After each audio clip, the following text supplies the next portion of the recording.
आत्ताची मोठी बातमी समोर येते. गुलाबराव ते उदय सामंत, केसरकर ते दादा भुसे, एकनाथ शिंदेंना हटवण्याच्या ठरावावर 23 जणांच्या सह्या. ठाकरे गटाचा मोठा पत्ता.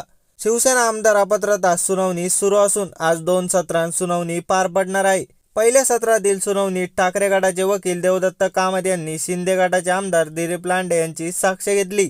त्यावेळी ठाकरे गटाकडून मोठा पत्ता सादर केला गेला. दिलीप लांडेंच्या उलट तपासणी दरम्यान ठाकरे गटाच्या वकिलांनी एक अटेंडशीट सादर केली. ही अटेंडशीट 21 जून 2022 रोजी वर्षा बंगल्यावर झालेल्या बैठकीची होती. या अटेंडशीटवर शिंदे गटातील तब्बल 23 आमदारांच्या सह्या आहेत.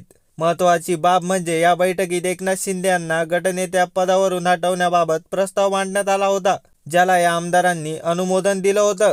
21 जून 2022 रोजी वर्षा निवासस्थानी झालेल्या बैठकीत पक्षादेशानुसार किती आमदार उपस्थित होते, उलट तपासणी दरम्यान वारंवार येणाऱ्या प्रश्नांवर ठाकरे गटाने शिंदे गटाच्या साक्षीदाराला आज 21 जून 2022च्या बैठकीची अटेंडशीट दाखवली आहे. ही अटेंडशीट ठाकरे गटाकडून प्रतिज्ञापत्रात दाखल करण्यात आली होती.